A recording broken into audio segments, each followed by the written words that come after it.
let's talk about these dark zones for a minute. They're going to be smaller dark zones than the original division.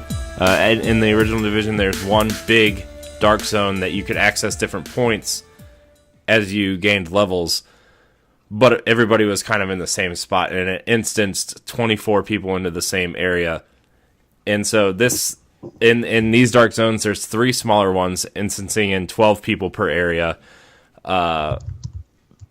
But they are adding a what they're calling an occupied dark zone, which your stats matter in one of the 3 dark zones every week. And when you enter that area, the rewards will be higher, the weapons will be better, the armor will be better. So, I mean, what do you guys think about having 3 separate dark zones instead of just one? It makes sense. And in a real world sense, the way Washington's laid out as opposed to New York City. Yeah. I mean, New York City, you can kind of just have it centralized, but like if you guys have been to DC, there's that all that water in the middle between the monuments. It's like, what the hell would you do? So it kind of makes sense splitting it up, and I kind of like it that they're smaller. So that's probably a reason they did it. Yeah. I think it kind of goes along almost with like some of the ways that they had the original setup, where you had certain areas that you needed a higher level mask to be able to go in, like that were contaminated and stuff. Yeah. So they could, like kind of have it. It's somewhat similar to like kind of those areas where you've just got certain areas that are dark zones that are, just another kind of element to kind of have sections of, so like, Jason said, it just, the way that's set up, it kind of just makes sense to do it that way. Yeah. Yeah. We're going to talk about how you can obtain equipment and armor and weapons and stuff. You can obtain equipment by clearing out landmarks, clearing out enemy factions, and securing supply drops. Also, you can obtain items by going rogue, which was the big kind of thing in the first game. There's 3 stages.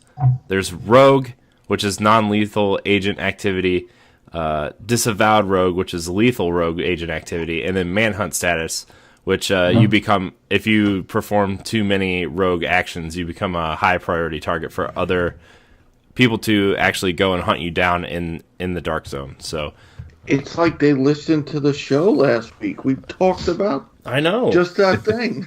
I know. Man, it's almost like, yeah, man, we're Ubisoft, man. Thanks. I mean, I'm not a huge fan of.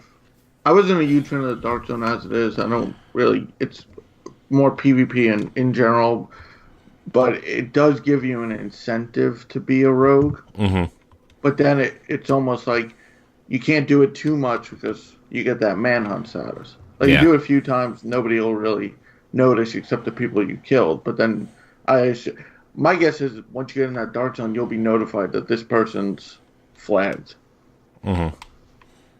Yeah, and incentivizing people to go rogue, but then incentivizing people to hunt down the people that have survived long enough to do a bunch of things that maybe other players don't like. Good idea.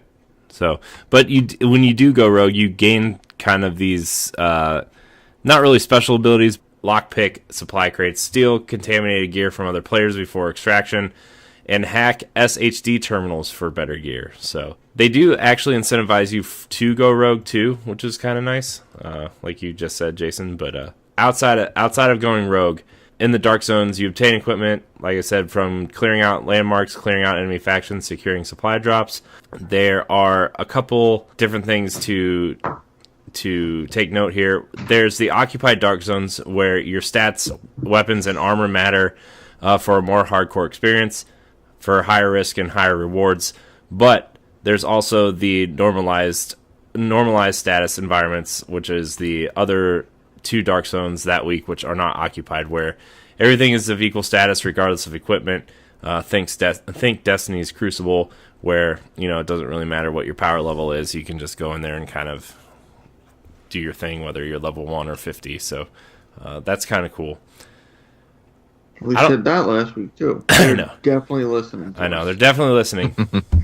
Look at us, nailing it. No, that's cool though. I mean, I feel like the normalized is more for people who just want to do a little Dark Zone but aren't like. I mean, they literally called it the hardcore. Yeah. I mean, Yeah. so you're not worried about. So if you don't do it day one, but you join like 3 weeks later, you don't have to worry about like all these people with better gear. Yeah.